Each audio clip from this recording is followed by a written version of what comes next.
Hi, I'm Nicholeen Peck, and I teach all over the world about parenting, good communication, how to build strong family bonds, child development, and calmness, all through the lens of the principle self-government. And in this video, we're talking about blended family conflict resolution. This video tackles the unique challenges of solving conflict within blended family dynamics. I understand what it means to bring new people into the family dynamic. My husband and I have always been married. However, we did bring foster children into our family for a number of years, and every time you bring somebody else new into the family dynamic, there is this blending component that has to happen. I've also worked for many years with blended families who are trying to get on the same page in their parenting. In this video, I'm going to be answering some questions from a very new blended family who have sent me their questions, and then we're going to talk about key things that you can do to get your blended family on the same page and how to solve problems without going crazy.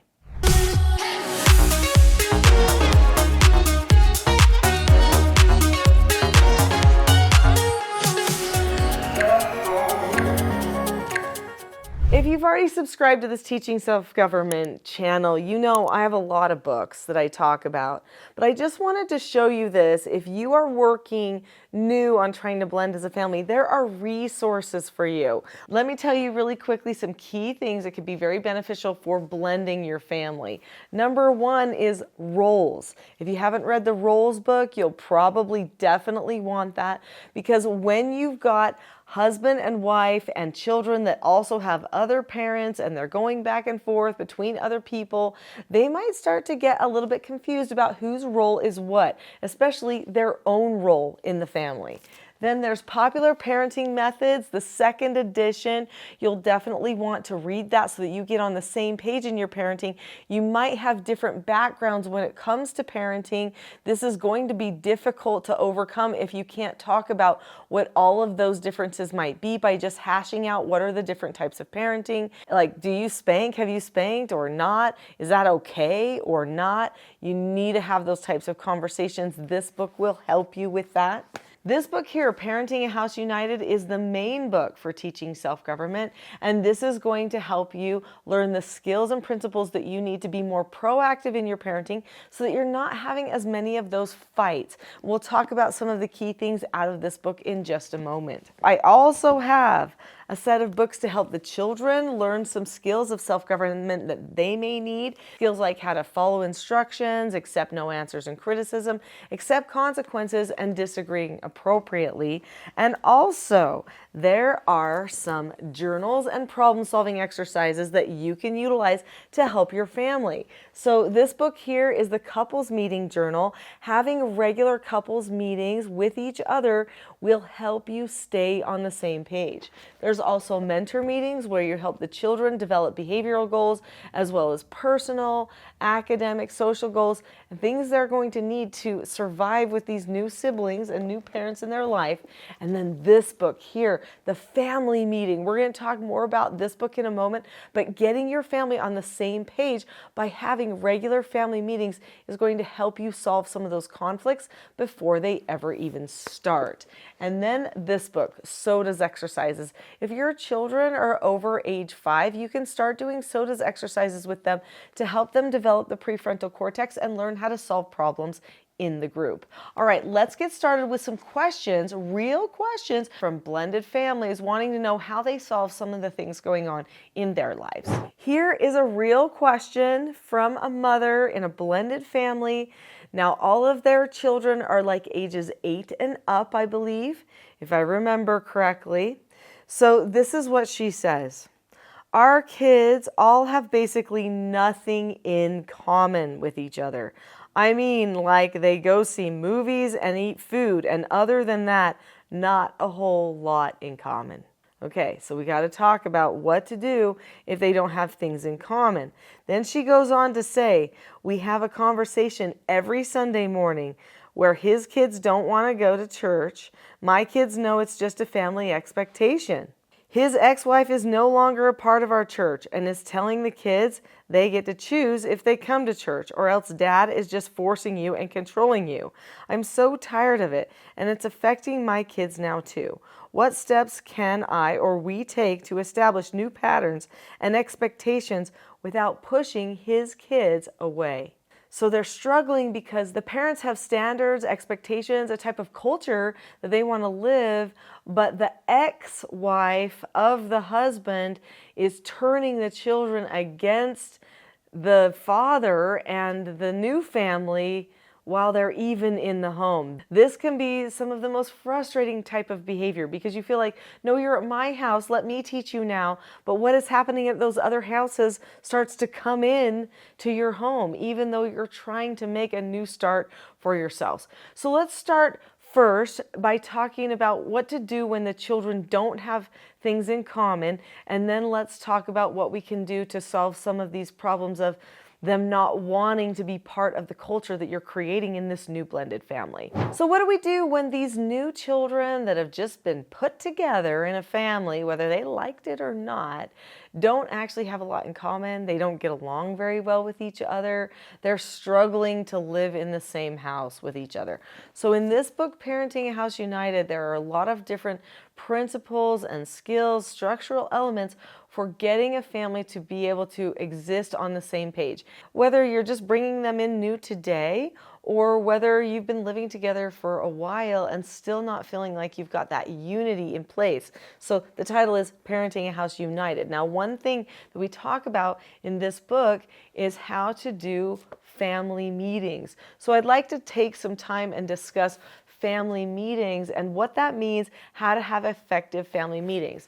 So this family meeting journal is a place to keep all of your family votes and conversations that you have together. And there's a structure that if you follow through on this structure should hopefully stop you from getting into family fights. I do know that a lot of people worry that if they start discussing things openly, that they'll bring things out into the open that just turns into more conflict, more fighting. But if you pre-teach ahead of time how these meetings are supposed to go, the structure that's supposed to exist, and that every person gets an opportunity to lead the meeting, no matter their age or size, because the whole family's goal is to get together and to discuss how to be more effective as a group. So that's going to be beneficial. Now, in the book, Parenting a House United, that book talks about creating a family vision, and I would recommend starting before you even do your family meetings, having a family vision for this group. And normally I talk about creating a 20-year, maybe a 10 or 20-year family vision. In this case, I would talk about a 5-year family vision just to try to help the family get on the same page with each other in the group. So what can they think of for 5 years in the future? What type of an event are they going to be working toward? What type of relationships and bonding are they going to be working toward? Then when you have your family meetings, you actually have the why you're going to care about discussing all of these things anyway. And if they don't buy in a ton to the family vision at first, don't worry about it. You're going to give them some selfish reasons why they're going to care about having these family meetings anyway. One selfish reason would be something like, well, you know, do you want people to stay out of your stuff? Do you want people to give you your space? Well, then we need to talk about how we're going to have those conversations, and these meetings are going to help us with that. By the way, the meetings are 20 minutes start to finish. You're going to talk about announcements first, and then you're going to move into topics. When you discuss topics or announcements, you don't actually single people out that much. So especially on topics, you wouldn't say, Johnny always leaves the toilet seat up. No, we don't say that. We say, we've noticed that in our family, we seem to have a hard time remembering to put the toilet seat down after we're done using the restroom.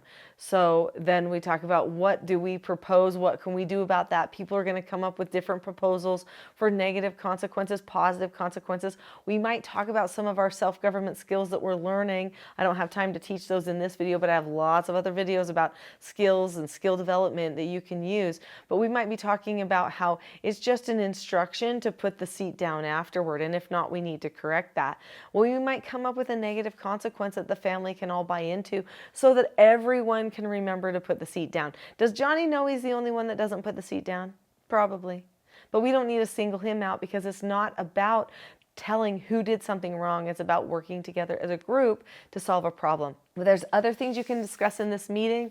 You can discuss things like what types of family activities you want to have, and that's going to be another very beneficial thing at getting on the same page as a blended family. So we've discussed family meetings, family vision, family activities, some skills. These are actually all things that you can use to create a culture so that they have things in common with each other.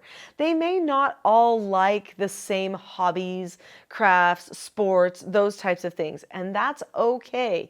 But when the family comes together with a family vision, and when we have meetings and the same vocabulary with some of our skill development that we're using, that actually puts us on the same page as a group, at least within our culture as a family. And having family activities regularly might help you develop some things that you actually have in common. Now, I know some people are thinking, but what if they don't want to come to that family activity? Well, that's where you're probably going to need more skills out of that Parenting a House United book or the TSG Parenting course, which is on my website, teachingselfgovernment.com, to help you correct those problems in a calm and productive way that helps them take ownership of their own behavior. But let's go into now some of these other behaviors. So it was mentioned in the question, what do I do on Sunday mornings when the ex-wife is now turning the children against us and our culture in our own home? How do we actually manage that when the ex-wife is saying, well, your dad's just making you go to church. He's forcing you to do things that you don't want to do, which actually could be used in a legal context, right? When you're going to court, it could be like, well, my dad's forcing me. He's making me, because she's now giving them attack language against dad. I think it's really important for you to do some pre-teaching about behaviors that they're going to need coming up. So you might say, we're going to learn these 4 basic skills, which, remember, those children's books teach those 4 basic skills, which are following instructions, accepting no answers and criticism, accepting consequences, and disagreeing appropriately. So you're going to teach them all 4 of those 4 basic skills, and then you're going to pre-teach them when it's time to go to church that they can use their skills, okay? So then you're going to say, all right, so right now I'm going to give you an instruction that it's time to get ready for church, or it's time to get in the car for church, or whatever that is, and you need to do all 5 steps of following an instruction. Now, the 5 steps of following an instruction are to look at the person, keep a calm face, voice, and body, say okay or ask to disagree appropriately, do the task immediately, and then check back. If the child chooses to do all of those steps of following instructions, then you're going to praise them, and you would tell them that ahead of time, give them a high five and such. But if they don't, then you're going to take the time to do a correction, which will then give them the opportunity to accept consequences. This is just because they're not following an instruction. It has nothing to do with whether they go to church, want to go to church, or anything like that. You can tell them, listen, I'm not making you believe anything, and if you don't want to participate in church, that's fine. You can just sit next to me the whole time. But because of safety, you do need to come with us, and because that's part of our family culture. Even if you don't want to be there, that's fine. You can just sit and not listen. But you need to be quiet and socially acceptable during, and if you don't want to listen or participate in your class, I can give you other written problem-solving exercises or things to do during that time. You could even read something else if you wanted to. It would have to be something that wouldn't be too distracting for other people at church. However, so you can pre-teach all that ahead of time. So if you want to do that, you can disagree appropriately, but otherwise, here's your instruction. I need you to get ready for church. Now, if they know how to follow an instruction, they know how you'll correct them, and they know they can disagree appropriately, and if they're corrected, that they know they have to accept that consequence or what would come next, because then you might have to get into intensive teaching. I have a whole flow chart for how those interactions could work, and then they just know, okay, well, this is it. So then you give the instruction, and hopefully they say, okay, even if they're not happy about it.